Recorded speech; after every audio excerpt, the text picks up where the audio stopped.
I think we'll make a start, shall we? Just after 3 o'clock.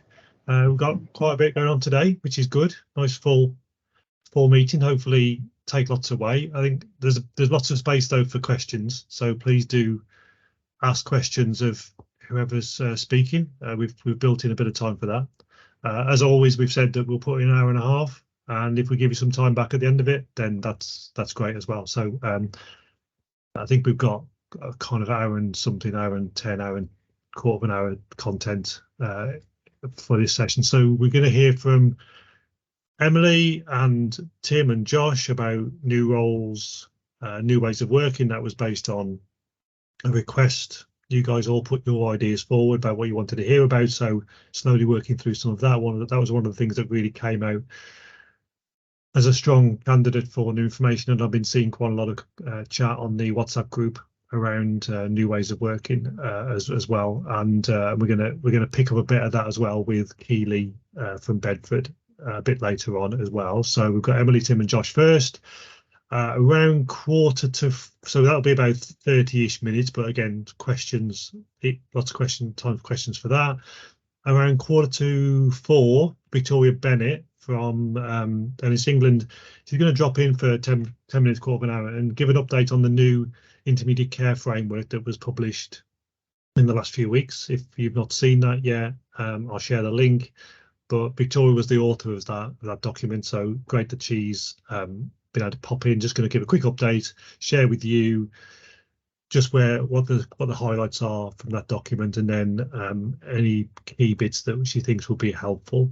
We are hoping to get Jenny Keane along at some point to this meeting, who's the National Director for Rehab and Intermediate Care, at some point in the next few months, maybe next month or the next session or the session afterwards. So we'll try and get Jenny as well, and she was key to that document. And then we're going to go back to not to Emily, but those people sat around her in the same room. We're going to go back to Keely and Wendy from Bedford, just to talk about what's happening in Bedford in terms of sharing a good practice example, and also Keely in her new role. And I'm not going to get the title wrong, but it's a deconditioning lead role in Bedford, which I think is a really fascinating new role, and hoping those kind of roles can spread. So as I said, lots of time for questions. Pop everything in the chat. I'll be keeping an eye on that, and if you don't want to ask yourself, then I'll ask the question for you from the chat. So I'm going to ping over to Emily first. Whether it's Emily going first, I don't know, but I'm going to hand over to you, Emily, and you can share your stuff with us. Thank you. Hi everyone, thanks Nick, and thanks for including me in this forum. It's really nice to actually see so many people who are got a real enthusiasm around this work. So I'm Emily Corrigan, and my role in ESIST is an improvement manager, but I've got for therapies, I've got an occupational therapy background. I joined ESIST about a year ago, and that's so I joined at the right time in terms of getting involved and around all the great work that's been happening around deconditioning. And I think from I started, one of the real it was to understand why deconditioning was happening. I suppose understanding why deconditioning was happening, not just in terms of work, not just in terms of understanding, but also understanding the workforce needs, and actually from that it stemmed scoping out what was happening as much as I could nationally from different sites in terms of what they were doing around trying to work differently to support growing reconditioning on the wards and building that culture at ward level. Today I've been very lucky because Tim Hall, who's lead occupational therapist at Luton and Greenwich Trust, has joined us to talk a bit about a programme of work they have done around enablement champions on the wards. And then Joshua Poole, who is also going to speak about ward-led reablement, which has been really successful, and he's the transformation lead in East Suffolk and North Essex NHS Foundation Trust.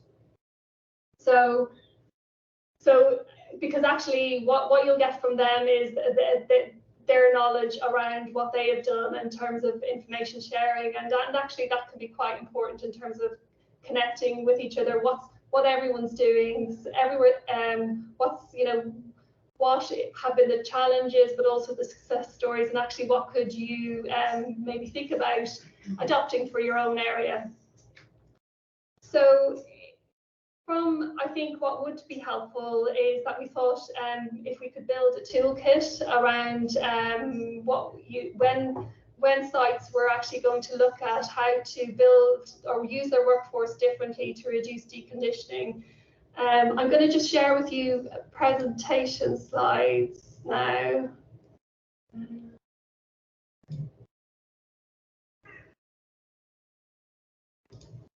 Okay.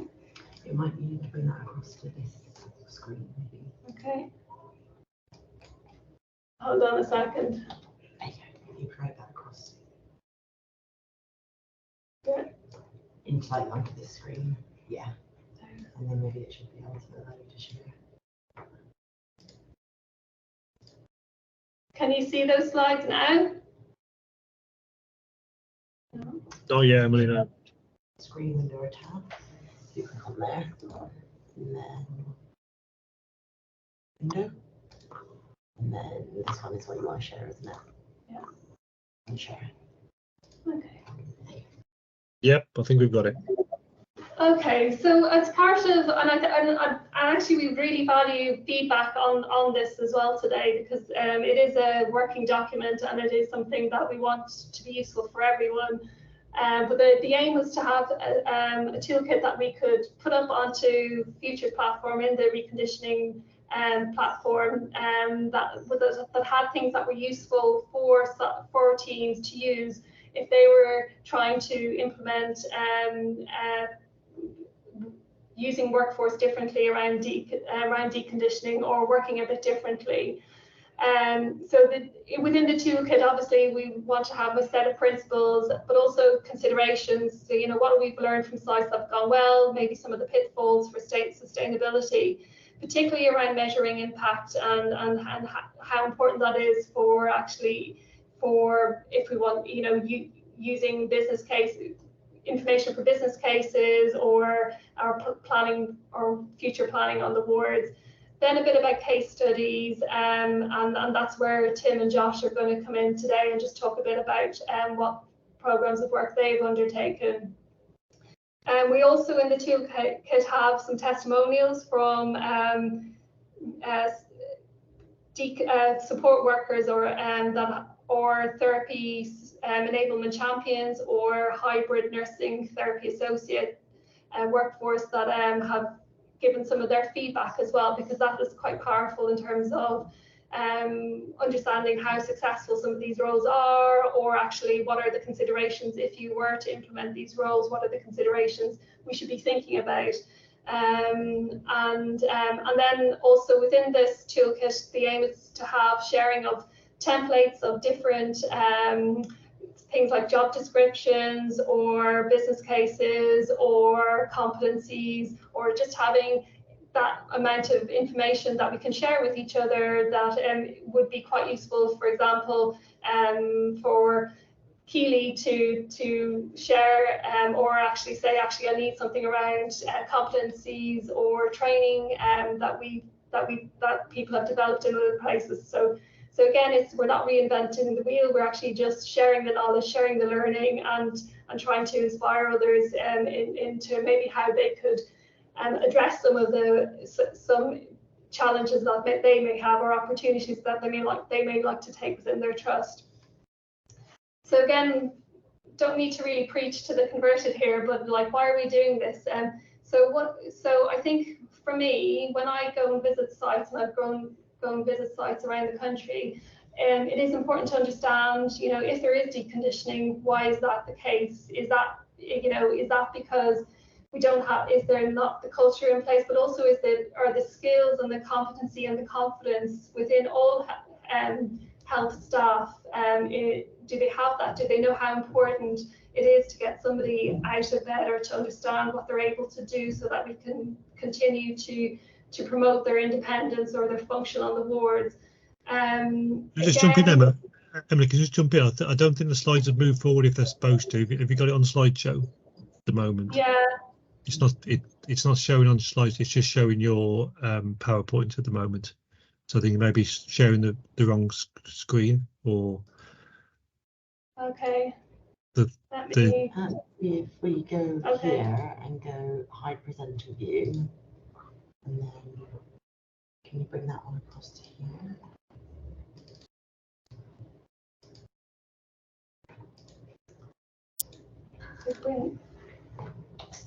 So running, yeah. Screen tab. Can you see that? No, it's not sharing on here yet. Try it again and then this one. Share. Can you see this? I can see the slide deck. So if you go go to slideshow now. That's it. Can you see that? It's still on No. the Okay. just use the if you just use that and just move through the slides on there, that should be okay. Okay. Okay.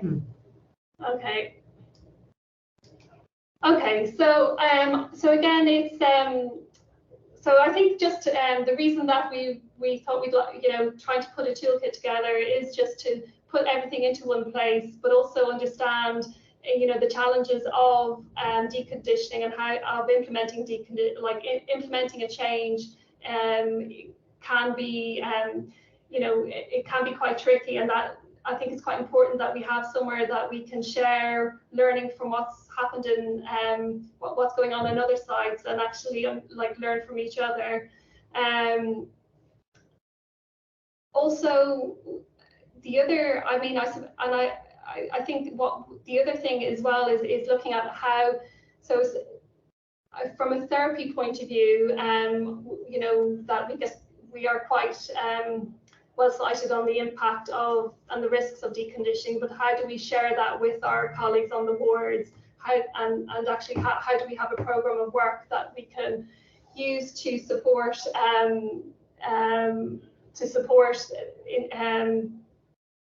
knowledge, and also trying to change culture on wards around working a bit differently.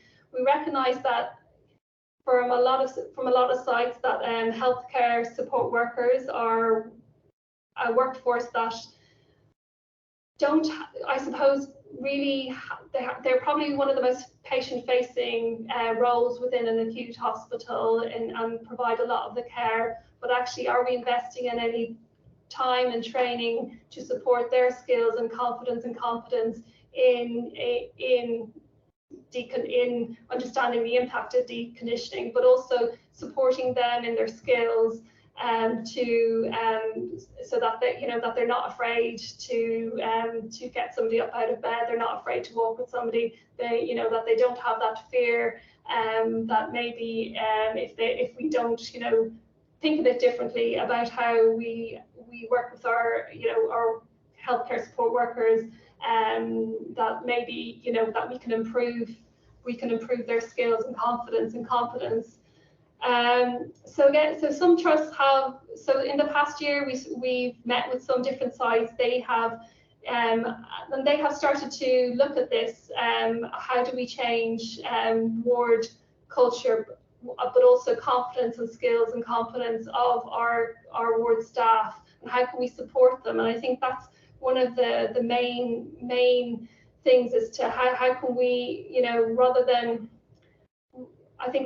saying you need to improve, is how do we help people to improve in their skills, and also recognize that is there extra resource that needs to be focused on particular areas to support staff skills and competence in this area. So I think today is just so we have spoken to 6 sites, and we are trying to, and today would be great actually to hear about other sites, because we do want more examples.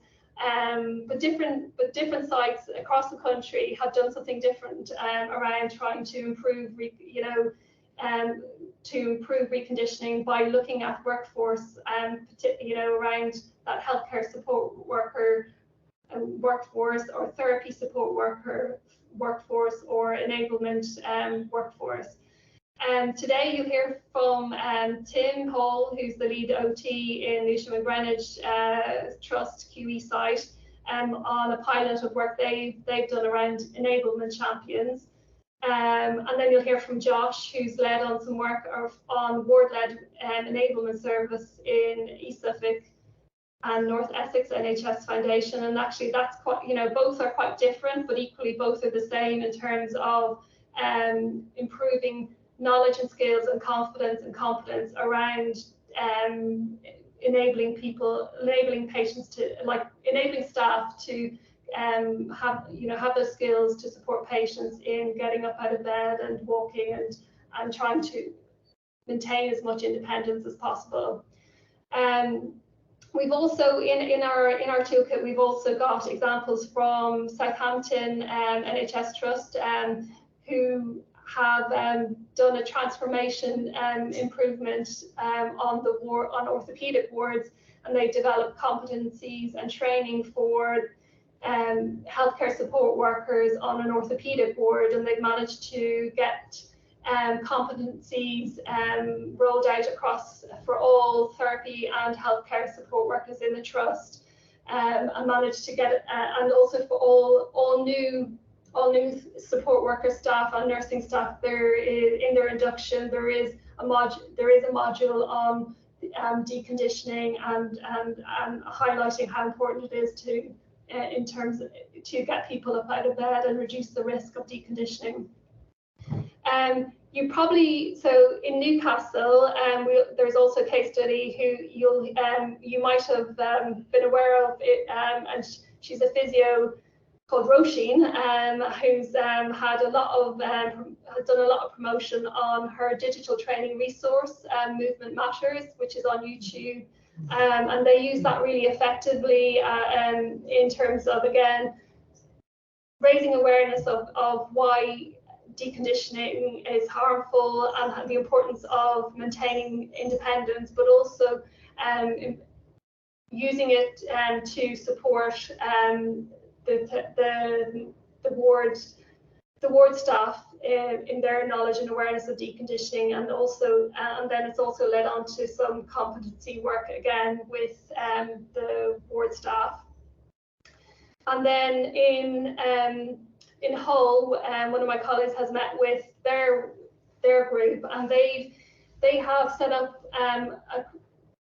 they have a ward, which many sites may have, which is a no criteria to reside ward, so people who are medically optimised who go to this ward to wait for their for discharge. And on this ward, they looked at nursing and therapy associate support worker roles. So they employed older support workers as therapy nursing associate roles. So they're on the ward 24/7, 7 days a week, and they work alongside the therapists and nurses. But their main focus is to, once people are on this ward, to maintain their function. And because it's part of just business as usual and their working practice for their support worker roles, this has actually, they've seen some really positive results from that. And so hopefully at some point we might get to talk to them more at length, because that's a different approach. And so from speaking to different sites around these roles, I think what's important for sustainability is looking at the governance of these roles and the line management. So being very clear about who they align to, who do they go to for support, but also about definition of their role.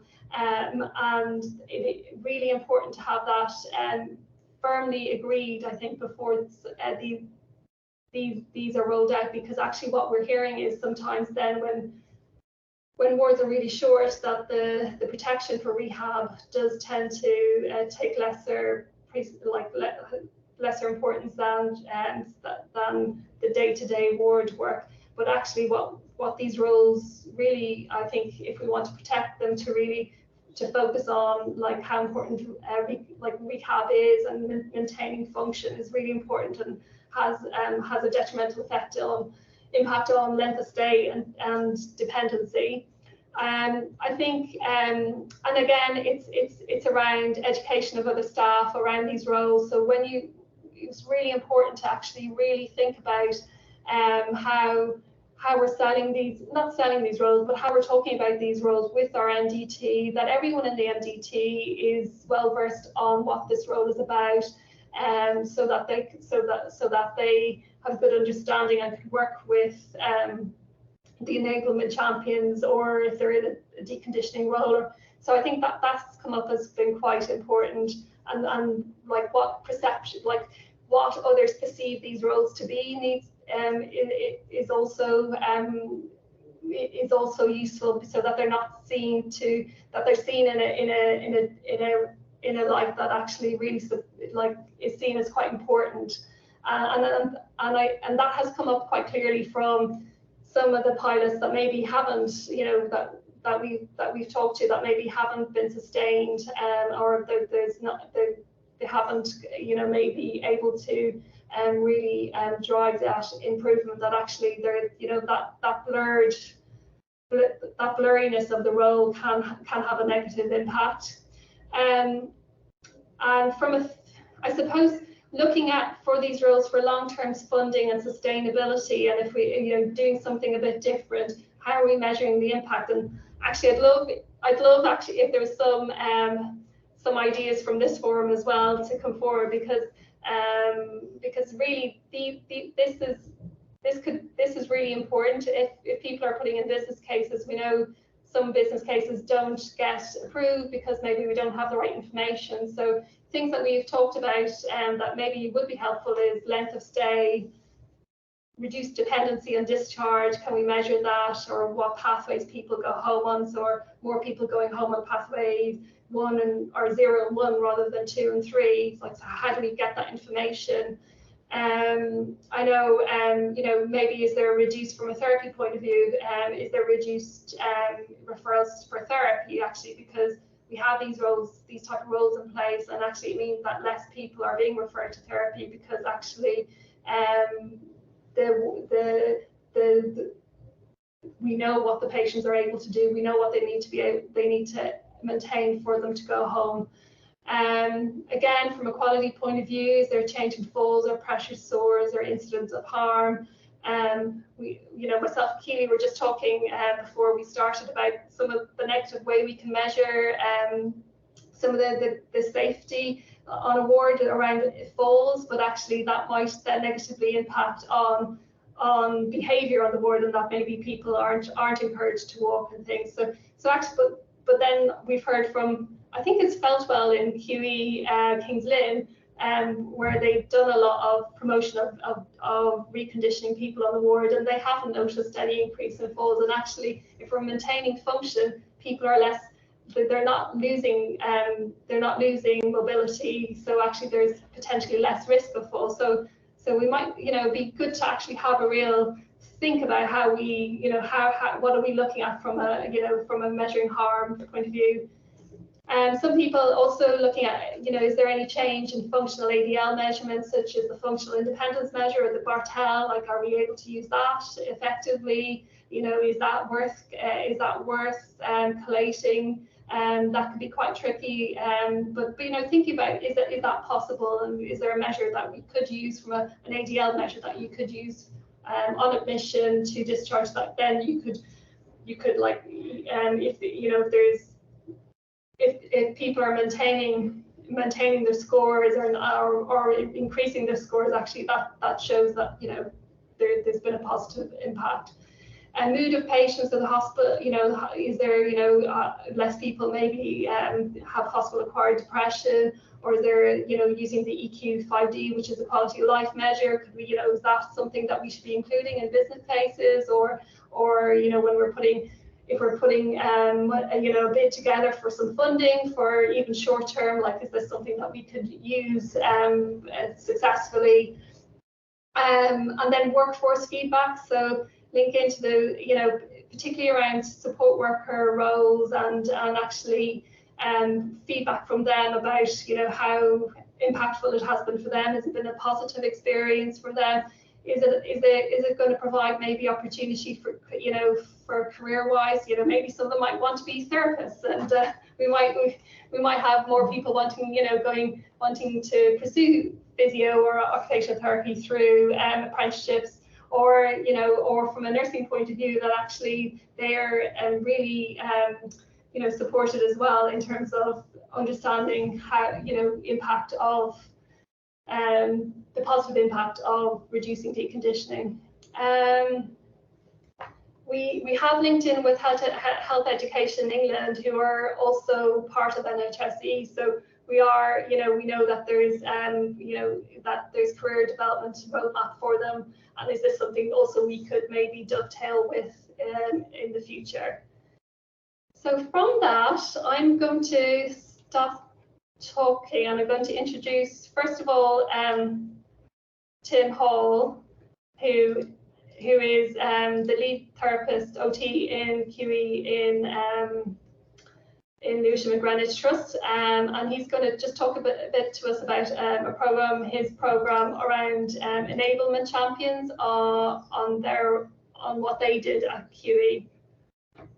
Perfect. Thanks, Emily. Yeah, so as Emily said, my name's Tim Hall. I'm the lead OT from Queen Elizabeth in Woolwich, which is in South East London. We're part of the wider Lewisham and Greenwich Trust. So sort of to start off with, I guess, to give a bit of context. So when I was in my previous role, I was a sort of Band 7 OT across ED and AMU, and together with the other Band 7 OT and physios, we sort of got together to problem solve around the increase in referrals that we were having from our acute medical unit for patients that had been in over 3 days. So we'd have a sort of daily board round with the MDT, and there'd be patients that potentially hadn't come in with any sort of fall or mobility issue, and we would ask the nurses on ward what's their baseline mobility, have they been getting out of bed, and sometimes the information we were getting were quite hit and miss. And then it would come to maybe, I suppose, obviously it's supposed to be on AMU, but problems with flow. They might have been on the ward for 7 days, and then the patient's then going to be discharged, and the nurse and staff haven't got the patient out of bed for those 7 days, and they're deconditioned. So this was sort of adding to our caseload, and obviously was increasing the length of stay for these patients. And we had quite a few patients over a short period of time that were mobile, but then, you know, to start off with, were then hoist transferred, and we had to sort of then progress, and then maybe they went to an intermediate care unit to progress their mobility. And we sort of came together to decide how can we address this problem. And we met with the matrons and the nurses in charge on the acute medical ward. So these are across 2 wards called Ward 1 and Ward 2, which is very originally named. So we met with them, and we sort of said, how can we work together to prevent deconditioning? And our suggestion was that the nursing staff could fund sort of like a enablement champion post, so someone from their budget that they would train up, and we could work alongside with to help nurses and help the HCAs to understand better about deconditioning and early mobilization of patients. But they didn't have the funding. So from a sort of therapy perspective, from an OT, it came from the OT budget. We had sort of struggled for quite a while with recruiting at Band 6 and Band 7 level. So we sort of decided that we would hire 2 Band 3 enablement champions. So they'd be funded through therapy and would sit with the therapy staff. And the aim was to sort of support nursing staff and the healthcare assistants to mobilise patients, and to provide specific training to the ward staff on functional ability and mobility. And the idea was that the enablement champions would be embedded on the ward, so they would sort of be, although they were under therapy, they would be mostly based on the ward, working alongside the nurses and the healthcare assistants. So how it sort of worked, we had a criteria where the therapist in the morning would screen the patients on the ward, and we would pick up patients potentially that had falls or fracture or the classic sort of therapy referrals, but patients that didn't potentially come in with any sort of mobility issue or fall, we would ask the enablement champion to speak with the nurses and the healthcare assistants in that bay to make sure that patient was at their baseline. So the enablement champion would do assessment alongside the nursing staff and the healthcare assistant to make sure that they were getting up out of bed to prevent that deconditioning. And if for some reason when they went to see the patient they weren't at their baseline, then they would refer back to the therapist and the therapist would pick them up. So we weren't waiting sort of 7-8 days into their admission, but we were sort of identifying early the patients that weren't at their baseline. So we did a sort of pre and post enablement champion audit on those wards, and we used two main measures. So it was the amount of referrals that we were getting after 3 days, and also the amount of patients that were sitting out of beds at lunchtime. So, for example, on Ward 1, to start off with, there were 37% of patients out of bed. So this was 6 weeks pre the enablement champion, and afterwards there was a 45%. So although it was an 8% increase, it was still an increase. And Ward 2, which is more like a frailty AMU, they had 39% of patients sat out of beds 6 weeks before, and then 6 weeks after that had increased to 60%. So we saw quite a dramatic increase. And we also saw the amount of referrals, especially on Ward 1, decline for patients that had been in over 3 days. So I think in the 6 weeks prior to the enablement champion start, we had 27 referrals for patients that had been in 3 days or longer. And then 6 weeks afterwards, that was down to 10. So that was showing that sort of proactive mobilization with the nursing staff and potentially earlier therapy input had made a real difference in our caseload. So what did we learn? So we learned, especially with alongside the nursing stuff, we provided training with them on deconditioning, and some of the sort of subjective feedback we got from them was that they didn't feel like they had training on certain bits of equipment. So it could be like SARA steady or MoLift. So they didn't know how to use it. So that would sort of prevent them from getting patients out of beds. We also found that there was like a sort of culture of they sort of expected the therapists to get the patient in and out of beds, and that it wasn't sort of part of their traditional nursing role. The other thing that we sort of found out was that a lot of the nursing staff didn't know how to look at social history, so they wouldn't necessarily ask the patient, what do you normally do at home? So we were sort of trying to work with them alongside those different areas to provide training to upskill them in those areas, and we have seen some improvement, but there's still quite a way to go in that.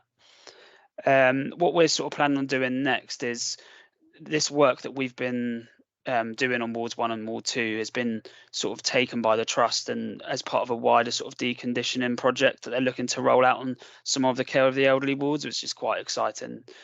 So we'll see how that sort of goes from there. I think the next slide, please. So our enablement champion at the moment is called Tim Wheeler, and we sort of just did a bit of an interview about how he sort of is seeing his role. And I've worked quite closely with Tim over the time since he's been here. So he's been in post a year now. I guess some of the challenges that he's found from his perspective was that, to start off with, I think he felt the role was just quite ambiguous and didn't have sort of a set sort of criteria or even referral criteria. So he wasn't quite sure which patients he should be picking up and which patients he shouldn't be seeing. And then we've also had quite a high turnover of senior staff. So initially he had supervision from one of the band 7s who then left and passed it on to another band 7. I think the different approaches from the different band 7s and how the role worked was quite confusing for him.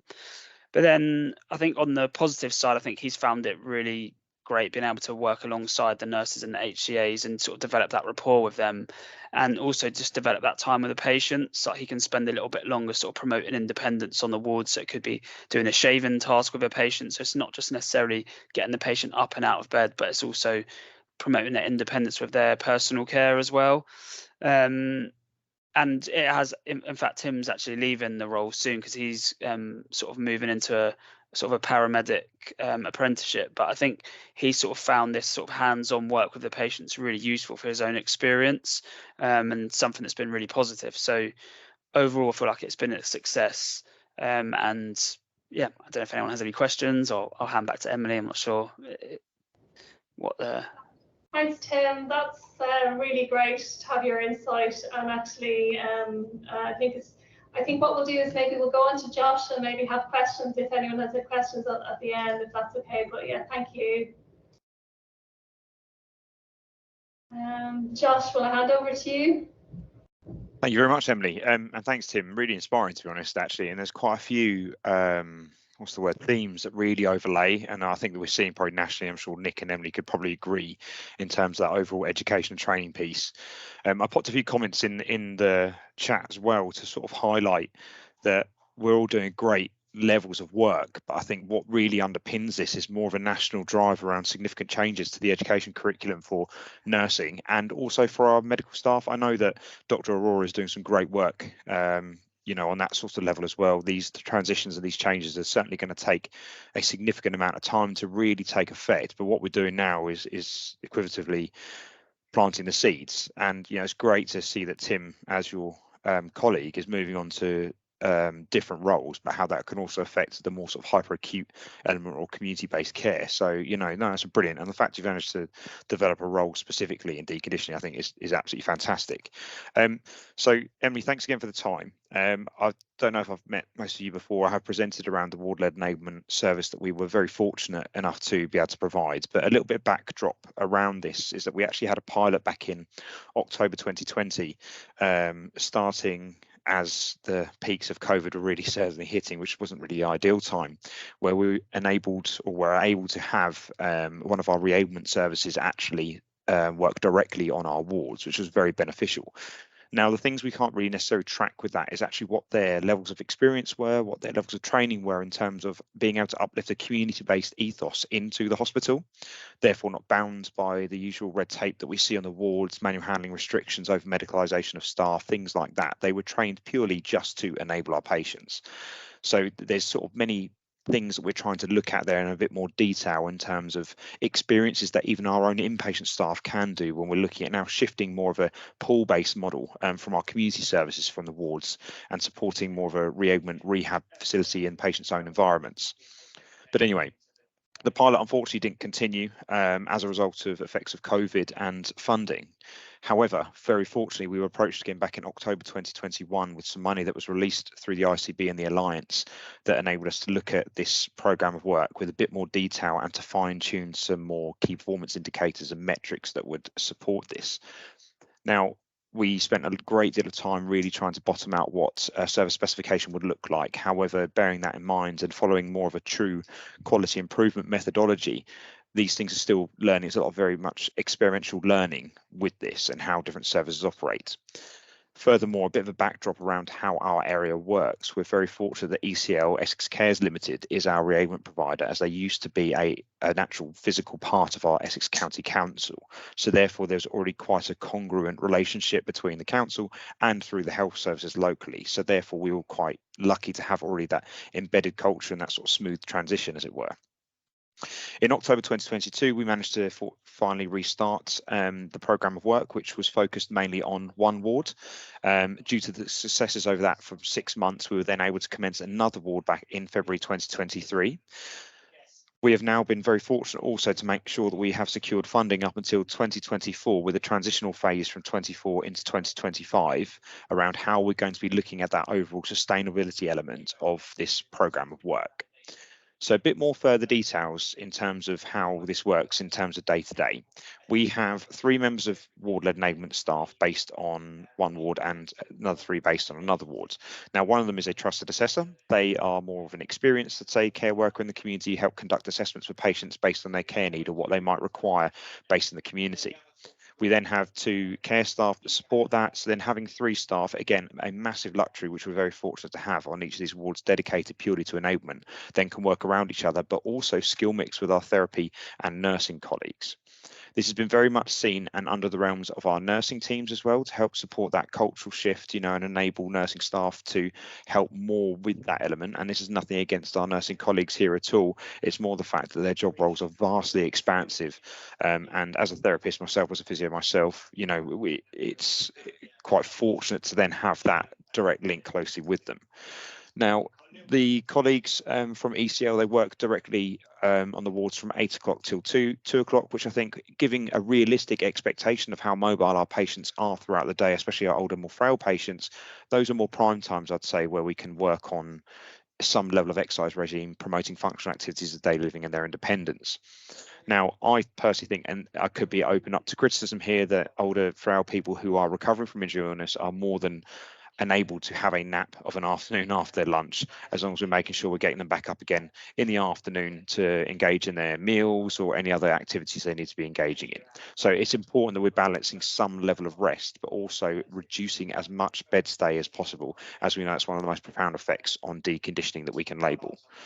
Now, from this as well, what we developed was a metric called the up and dressed audit.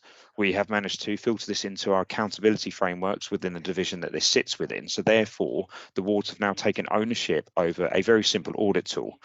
Now, this to me is probably one of the single-handed biggest successes, I suppose, to measure deconditioning in a very broad sense. I know it's quite loose, but again, when referring back to the percentage of time a patient spent in bed, we know that extended bed rest equates to hospital-acquired infections, bed sores, continence issues, etc. The list goes on.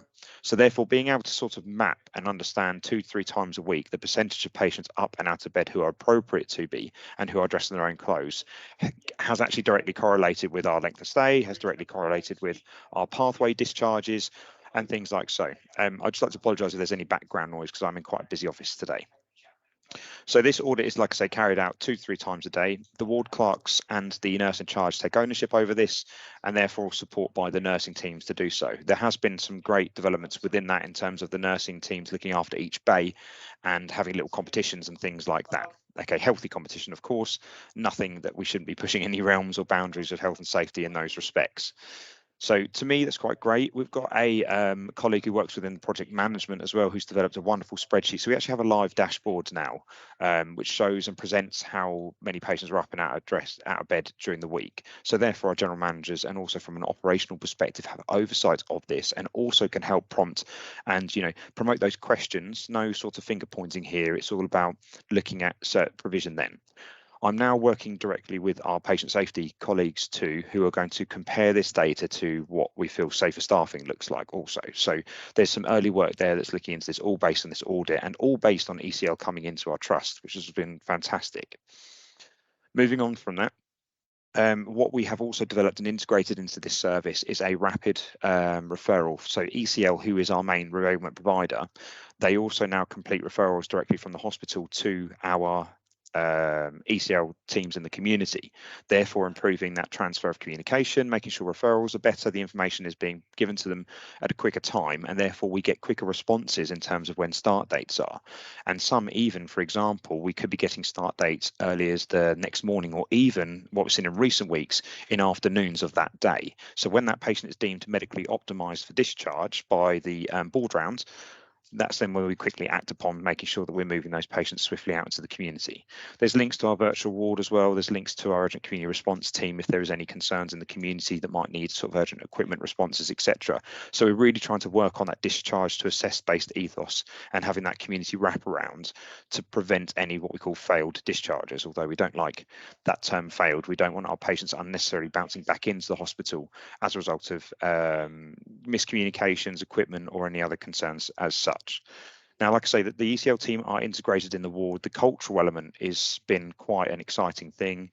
Having the nurse, as I said, nursing teams lead it has been the most beneficial element to this. Therefore, the ECL team attending board rounds, getting engaged with those conversations, consultants even also supporting this and allocate or speaking to them in terms of referring them into either some sort of level of therapy input or discharge when they feel they're most optimized to. So it's been very difficult to truly pin down what metrics identify cultural shift. We've completed staff questionnaires, patient questionnaires, just general subjective feedback from our colleagues.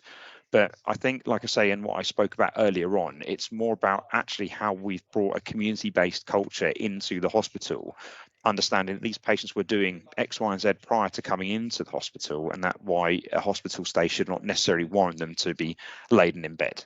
There is a significant amount of work across the country that needs to be done that changes the opinions of what a inpatient hospital stay looks like nowadays.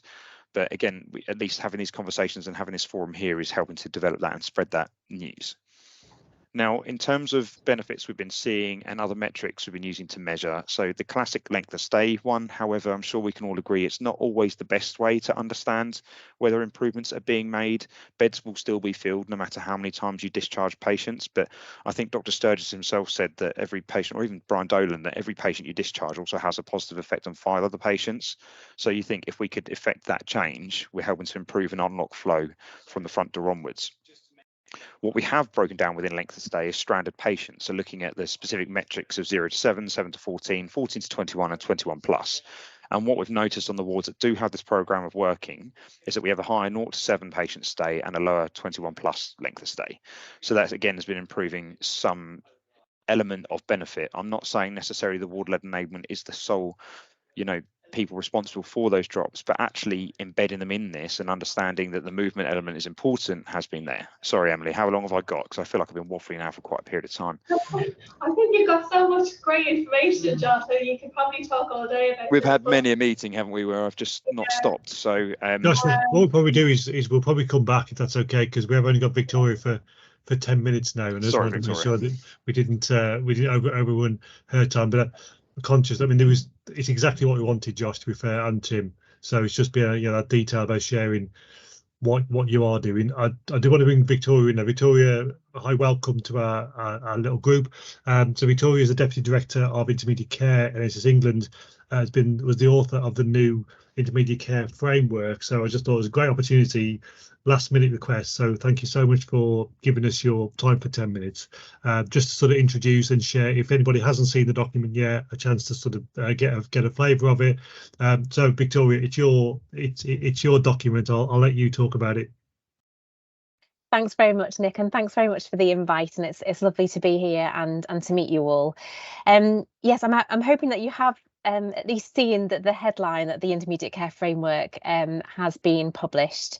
And this was on the back of a commitment within the Urgent and Emergency Care Recovery Plan, as we're calling it, to publish a framework and to work towards a new national standard.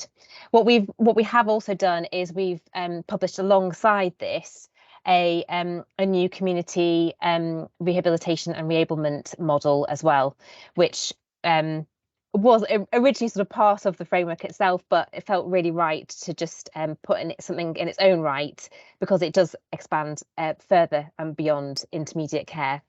But what I thought might be quite helpful is if I just run through very quickly the structure of both documents. I've tried to pick out a couple of things which may be helpful for you, but obviously would love for you to go and have a look. And I'm sure that you can also share my email address if people have questions as well. I'm conscious that we don't have a lot of time. Can everyone see that? Does that look all right? And if I just share those slides. Yeah, great stuff. Thanks. So that's what the document looks like. So it is specific around step down intermediate care. So this is around thinking about intermediate care capacity and demand following a hospital admission. And it's grouped into 4 priority areas. And those priority areas have been gathered from the learning that we've done with the discharge frontrunners, and in particular the 3 that were specific to intermediate care. There's also another 3 that were doing a number of projects, mainly sort of data digital, and then there was 2 pilot sites as well who have come on board. So there's all the learning from those frontrunner sites have been used to develop these priority areas. So the first one is around demand and capacity planning, and really all roads lead to demand and capacity planning, and that's really the basis for the framework to especially to increase capacity, to ensure that people aren't going to stay in hospital for longer than they need to. So there's obviously, and this is written for ICBs, so it's very much at a system level, thinking across health and social care, about thinking about data first to plan and commission services, into thinking about maybe productivity gains, which may help to build capacity. And then there's also thinking about how then collective collaborative agreements happen, and thinking about how then those changes are monitored for impact in both sort of a system level, but also for the people receiving those services as well. Priority area 2 is focused on improving workforce utilisation, and that is really the summary of the new community rehabilitation and reablement model. And that very much looks at different workforce approaches, particularly using non-registered staff, and thinking about a piece of work that we've done with the behavioural insights team about changing behaviours and culture. The third priority area is around effective care transfer hubs, which may feel a bit of a disjoint about why that's been included.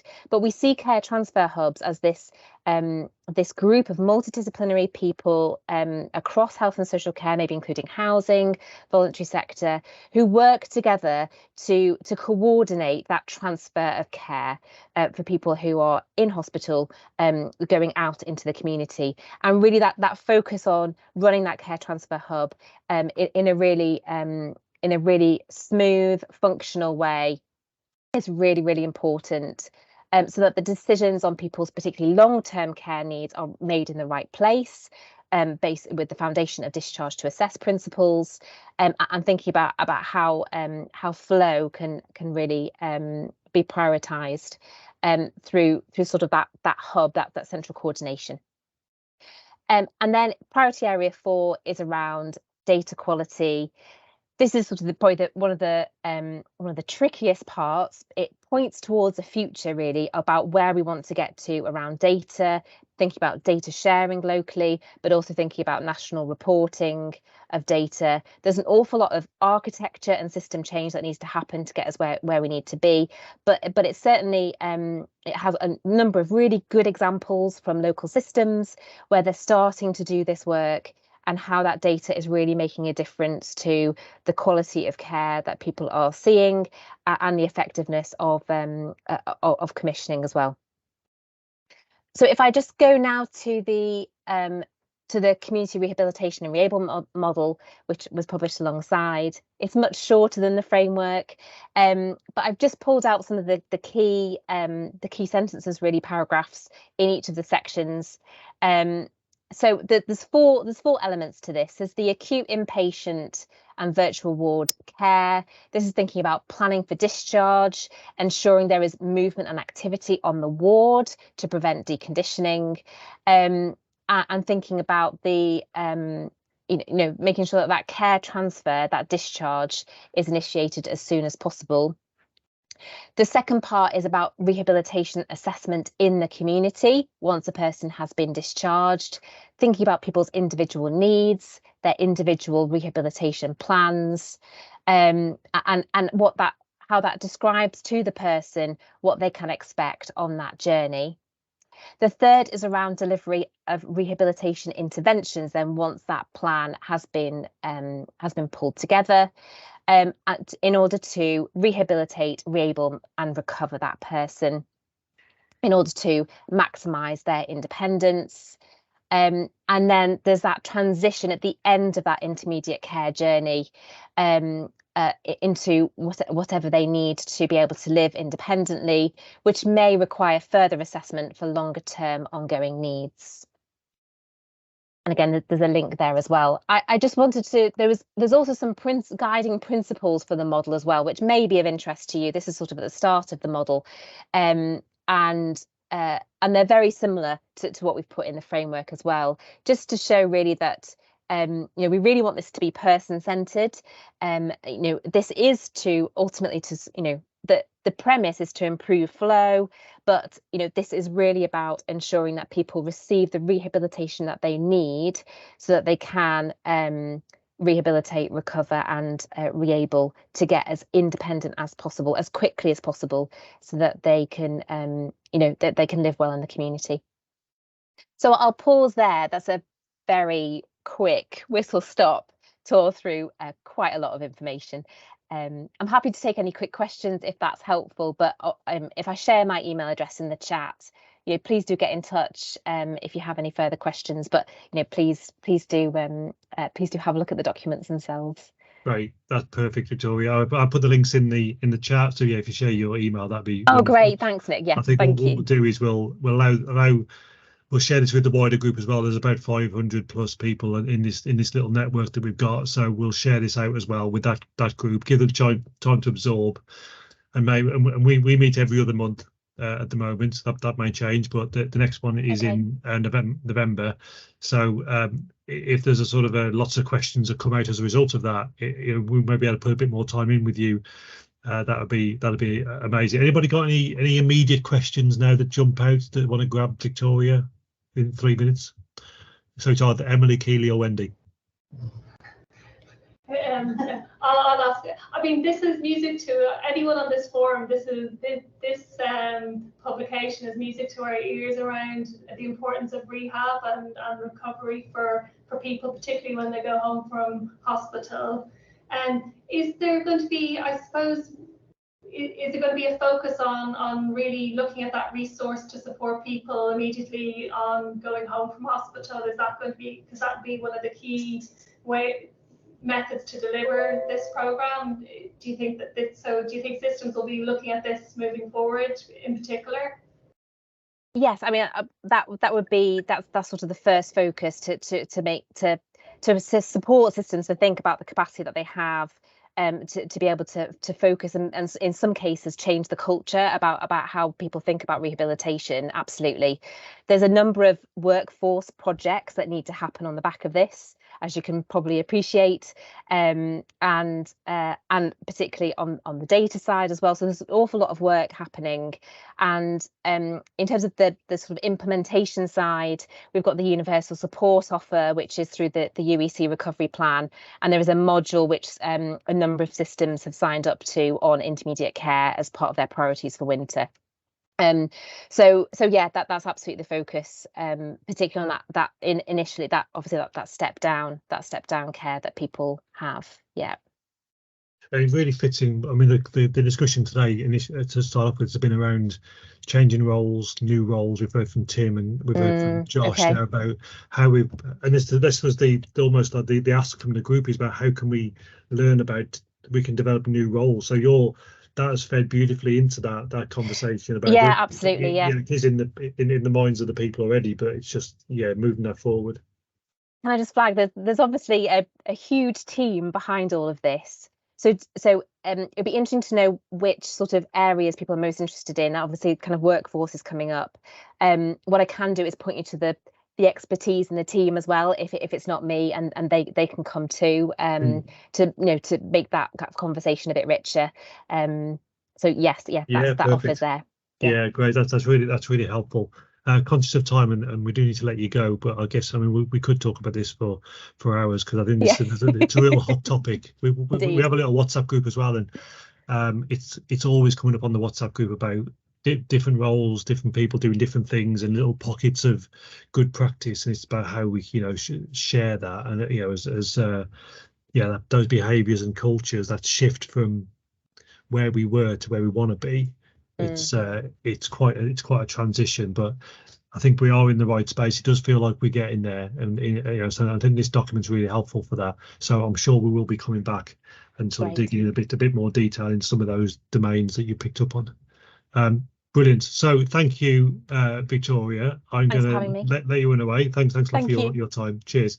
Thanks. Bye. Just going back to, first of all, just want to say, Josh, you weren't waffling. It was lots of really great content. It's exactly what we're looking for.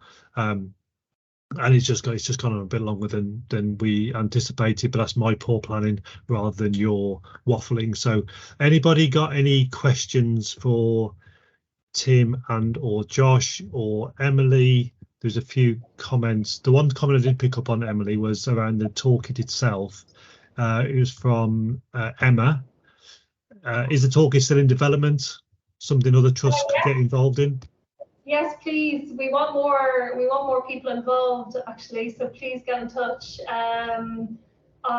because we want to build on this. It's a working document, but also as things change and we learn from different places what's working, we want to keep it like something that's quite tangible and user friendly and kind of so please, yes, please. I'm logged in under Keely's Teams today, but I do work with Nick. So, or I'm on the WhatsApp group as well. So please get in contact because I'd love to. Pop your email in the chat, Emily. That'd be great. And I think that goes for Emma's offered, Tracy from JPOH has offered. There's a few on there that are doing some good work. Terry from Sussex, some good work there again about how to learning and sharing more. So have a trawl through the chat. I think there's some willing people there in terms of connecting with that work. Anybody got, before we move on to Keely and Wendy, anybody else got any questions for Josh, Tim, Emily? Brilliant. Okay, great stuff. So thank you. Go on, did somebody want to come in? Just to say thank you to Josh and Tim because they came on board very last minute, but also they know what they've done. And I think actually it's really it's been really interesting to kind of listen to what they, you know, what the challenges, but also the successes, and that's what we want to build on. We want to build on that knowledge sharing. So thanks to both of them. Brilliant. Thanks all for that. And again, have a look at the framework and the model that Victoria shared. Any questions that come out of that, then let's bring those into the discussion as well. We need to probably make this group as it evolves, it's going to be a bit more of a discussion group as well, less content driven, but just to get us going, it's probably, you know, just a bit of content to start off with. But it'd be great if you had lots of questions around the framework, or you had lots of discussion, and we can just use this space to chat between ourselves. I'm going to throw over to Keely and Wendy now. So Keely has a new role as deconditioning lead. I'm sure she'll describe the job title better, and then Wendy's also been doing some great work through the whole of the reconditioning game. So it's a bit about introducing the new role, describing what that involves, and also throwing back to Wendy as well, who can describe it, some of all the great work, some of the good work at Bedford that has been happening. So I'm going to throw over to you guys. You can have the floor for the next 20 minutes.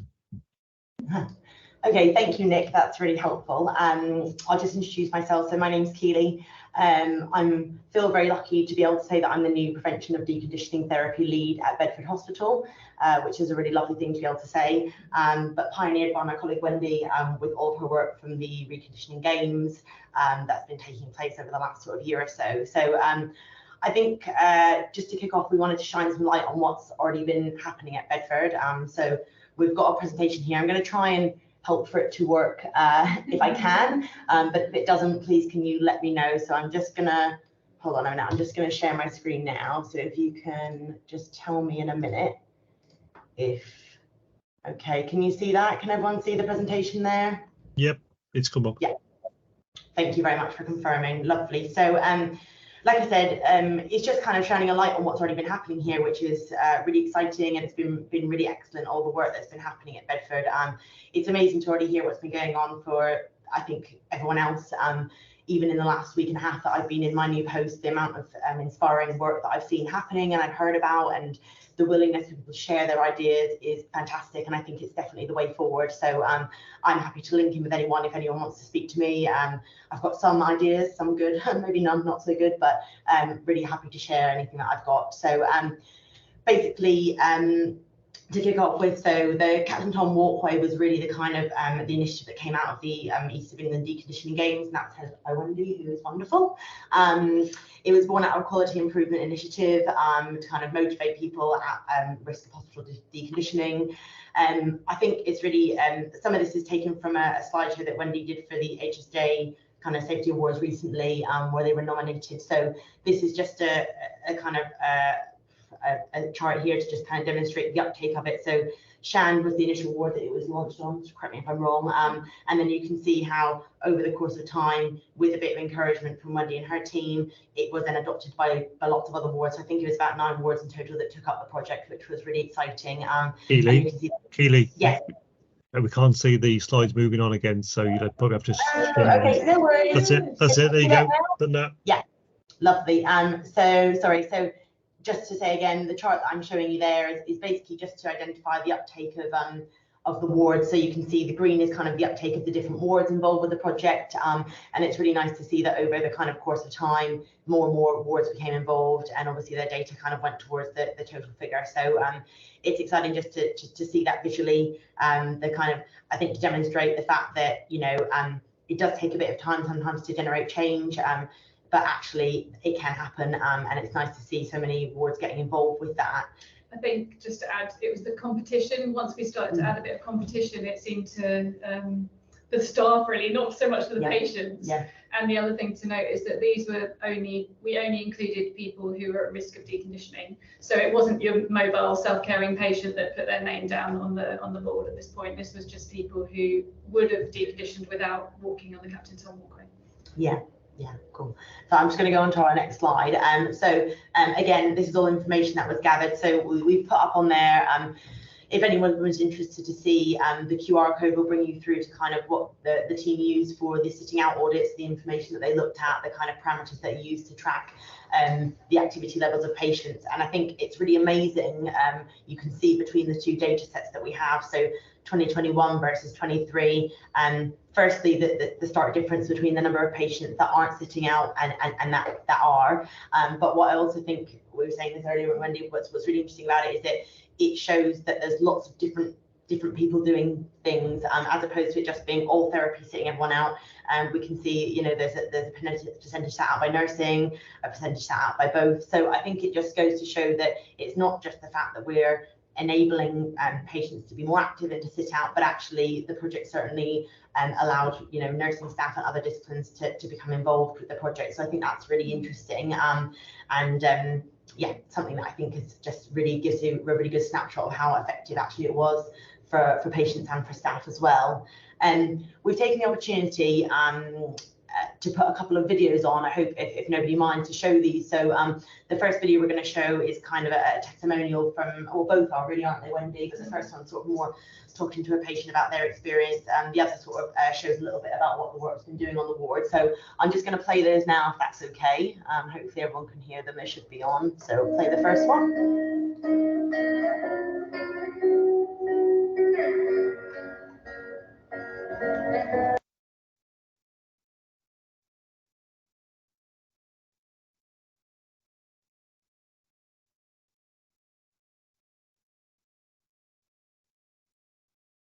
Lost sound, Emily Healy.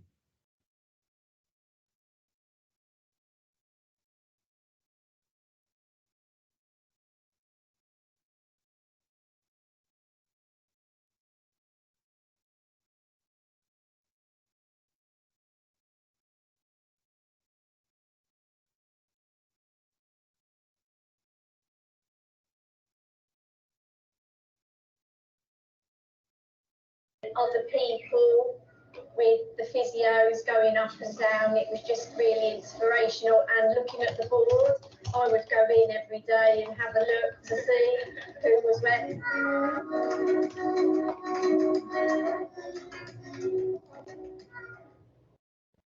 Lovely. Sorry, I think a few people couldn't hear them from the beginning. So would anyone like me to replay it from the start, or would you like me to play the next one, the next video? If we share the slides, Keely, afterwards, that'd be great, and then people could watch the video. Because obviously with the videos, we have just gained consent to show them on this, not maybe for it to be shared. I'll play the next video, and then if people want me to replay the other, just play it again. Actually, okay. Yeah, play it again. Yeah, okay, so I'll just play the next one, and then I'll go back.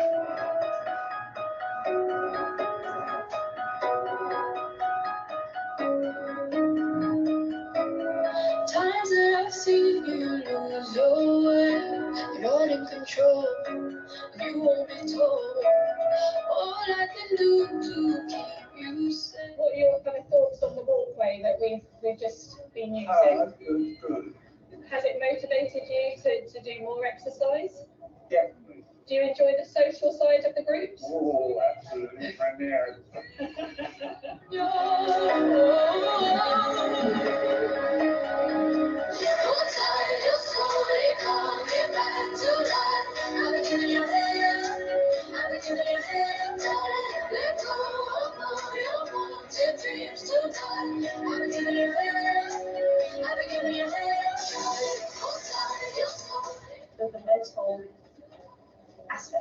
well, knowing that, you know, they are able to actually keep moving, get out of the bay, see other people walk past other patients, see other nurses that are not their nurses, as well as interact with people in the hallway as well. Lovely. Okay. I can replay the first one as well. Would that be helpful? Yeah. Yeah, go for it.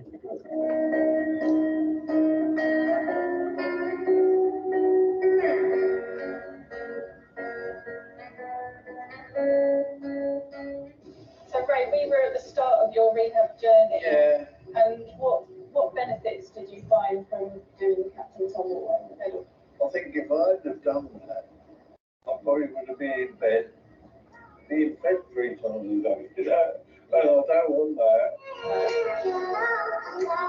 You did the pedals and you came to our groups. Yes. How did you find those? Oh, the group was very good. The football was brilliant. Yeah. I really liked the football. You were part of the World Cup, weren't you? Yeah. We was kicking it. Yeah. As a relative going in, actually seeing other people with the physios going up and down, it was just really inspirational. And looking at the board, I would go in every day and have a look to see who was where.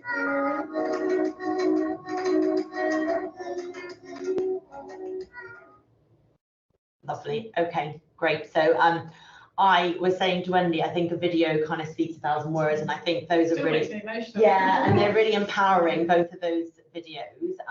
So hopefully, you know, that's just a way of very, very briefly demonstrating, but kind of trying to inspire others to think that, you know, it's definitely doable. And there's loads of great work that's going on, and patients like these two gentlemen that you spoke to, Wendy, really appreciated it, their families appreciated it, and were really on board with the project. And 97. He was 97. That first chap was 97 in the original video. Yeah. And Ray was he was supposed to be going to an ABI bed for rehab, but we reconditioned him so well that he actually got discharged home with ESD within a week. Yeah, it's amazing. So yeah, that's really amazing. So yeah, kudos to your team. It's very good. So this slide here just talks a little bit about what. So the team were nominated for a very prestigious award for Improving Care for Older People Initiative of the Year, and they're proud finalists, so that's a really good sort of accolade to them. There's a few photos here that you can see. This is sort of what was going on here, a lovely exercise and group activity. This is sort of the ward team that's here, and then we've also got sort of therapists with somebody with their lovely certificate, which is great. Can I just say that? So the certificates, that was an idea from one of our techs, and I was a bit worried it would seem quite patronising to older people. So I was a little bit sceptical about it, but actually we've had such amazing feedback from the ESD team, have said that everyone who's had a certificate has talked about it and has put it on their fridge and pride of place, and they've all really appreciated the work in the hospital and have tried to continue that as an once they go home. So it has gone down really, really well. And it's nice to have something to physically have as well, isn't it? And I think, you know, when you were saying today, going forward from the legacy that kind of so Tom, you know, more sort of walkway left, there's now other initiatives on the ward. So the therapy corner, you can probably see a photo there where they've got a sort of small kitchen set up, a wee station, so patients can go there on their own or with their families. There's a London to Brighton bike ride with pedals, so again, patients recording, a bit of competition, a bit of sort of a fun element to it as well, because ultimately, you know, if it is fun, people are more likely to want to get involved with it, not just families, but staff and patients as well. So it's kind of where you guys started and sort of where we moved on to. And just to add as well, similar to the previous presentations, we did a lot of we did kind of burst teaching on the ward with the CSWs on just explaining what deconditioning is, the risks of it, and I did a questionnaire to the staff to see what the barriers were to sitting out, and a lot of it was confidence with the equipment that we use. So we did some training around kind of on the feedback there. So I did training on the different return and Sarah steady hoisting out, and just the importance of walking people to the toilet. And that's the lovely thing is now, instead of people going in the, you know, on a bed bound or even in a pad, the CSWs are really, really working hard at, you can see them walking patients to and from the toilet. So the cultural change took about 2 years though. It took ages, and it was a struggle when I was on my own. You have to have reconditioning ambassadors, and even now, so the board this morning, I was a bit upset because I've been on annual leave for a couple of days and came in today, and it wasn't as well filled in. So this isn't perfect in any way, and you have to have people supporting you, and it does. The trend of the board goes up and down depending on how passionate we are and when we've got really good students coming in. So I really try and motivate our students, and we had our amazing tech. Leanne has been, she's band 3, but she has been absolutely fantastic. Well, all our therapy assistants, especially with this therapy corner. So they did that, and they got permission for photos. So this board has got photos of all people doing activity. Again, the power of role modelling, which is really, really vital, especially in stroke rehab.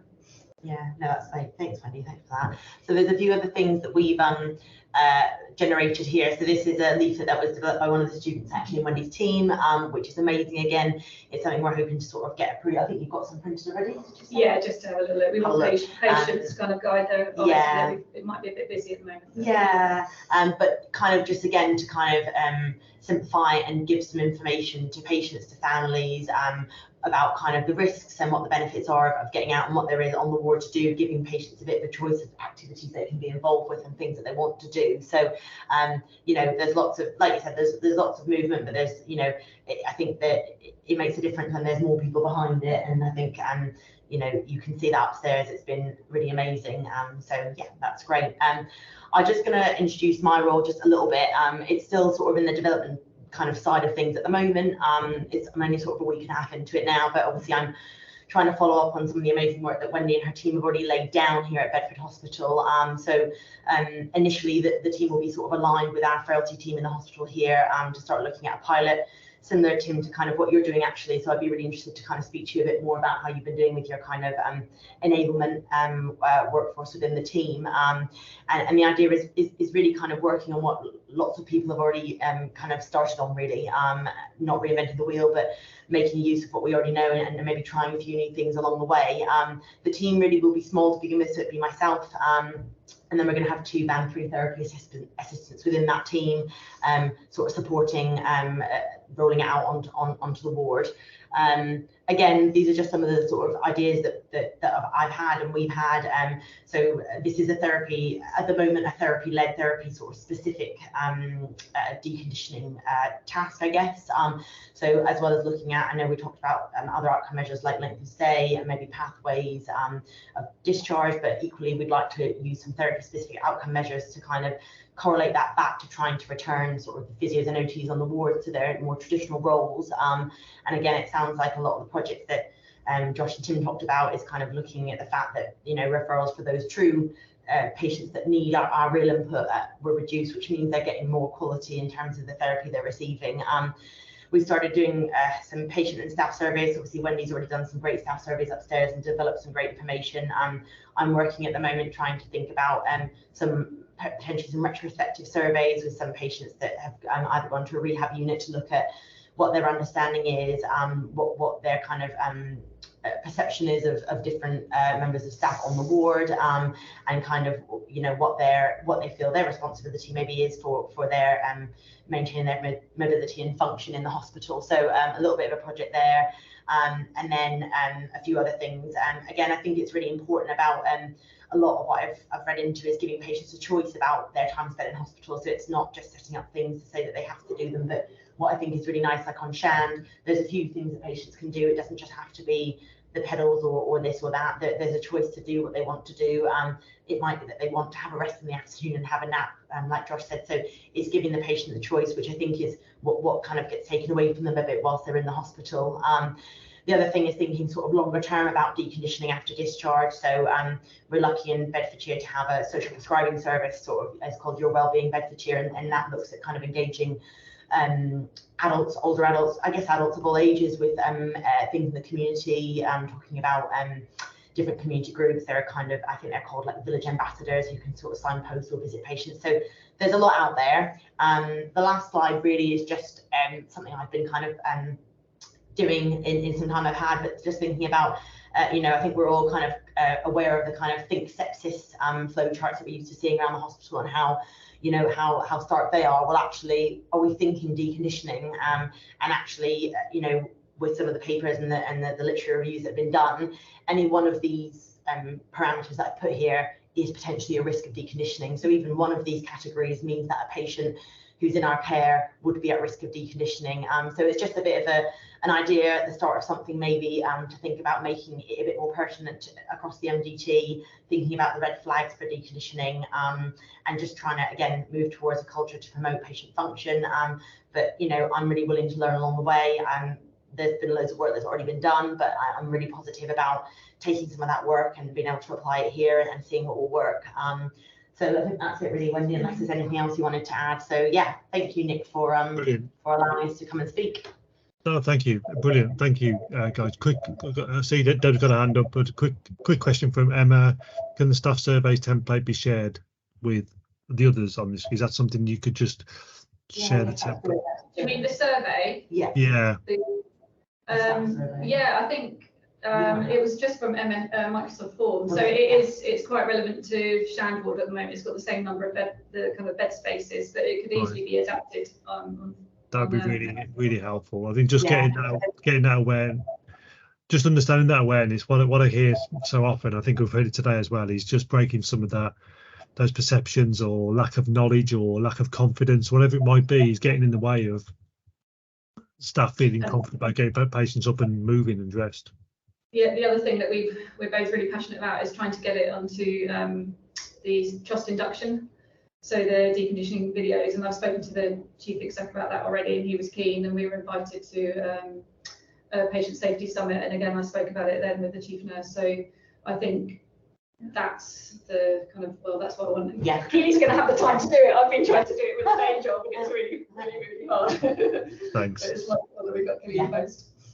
Deb, you had your hand up. It was a mistake. I was just trying to react, but while I just want to say it's been a real pleasure joining today and hearing both the passion, but also the, you know, the innovation, the creativity, and the commitment to support reconditioning and prevent deconditioning. So it's been amazing. Thank you all. Thanks, Deb. So I think anybody got any questions for any of the speakers from today? Oh, they've just said about volunteers. Sorry, are we still on? Yeah, so in terms of volunteers, we've actually got, we're still waiting for a patient volunteer and a carer volunteer to start on our ward. So yeah, I completely agree with you. I think volunteers are the way forward. And yeah, that's hopefully happening on Shandward soon. It just seems to have taken ages for them to have the training. But I really, really want them to be able to champion with the lived experience. So it was a patient who used to be on our ward and his wife, and I think that will have a massive impact. Yeah, good point, Sean. I just wanted to make the last point I wanted to make was around, I think there's something about family as well, about how we can engage with family members. I was at the Movement or Losey conference last week, and pretty much 90% of the questions I was asked was, how do I persuade the staff to allow me to get my mom or my dad up and move, because they understand probably, and these are essentially family members. They aren't NHS or they aren't social care. These are instructors for exercise groups. They understand the need for it, but they're hitting quite a barrier in terms of that confidence or that ability, and they're getting quite frustrated. And it was quite a powerful thing to hear from quite a few people about they wanted to get involved. They wanted to help. They wanted to take their mum to the toilet, or get a walk around Captain Tom's walkway, or whatever it might be. But they were feeling they were being blocked. So I think there's something for us, you know. The plea for those on the call and those who are listening to the recording is, how do we bring the families into this as well? Yeah. Brilliant. So I'm going to draw this one to a close. Thank you very much. I've penciled at the moment for the 30th of November. A lunchtime session next time. I'm swapping the times and the dates around. Hopefully one will land and it seems to work or not. So I've penciled in for now 12:30 until 2 on the 30th. At the moment, I'm looking about bringing some of the exercise class type of providers into this discussion as well, and how we can connect with those. You talked about social prescribing, Keely, and about how we can connect and use those. There are places in the country that are starting to do that. And get an update from Jackie Holmes from Birmingham, Rachel Crane as well, who was on earlier, but she's had to drop off. And then there was a ask on the Benty we did on last session around how we can engage with students. So I'm going to, there's an example from the Southwest where Helen Rostron and others engage students in working with care homes in the community. So I'll look to bring some of that conversation into next session. Any other thoughts, any other suggestions? Happy to sort of feed those in. But if nobody else has got any other questions, anything they want to sort of bring up today, I'm going to bring this one to a close with 3 minutes to spare. Go and grab a toilet break or cup of tea or something before you launch into the next meeting. And if I don't see you before, I'll see you in November.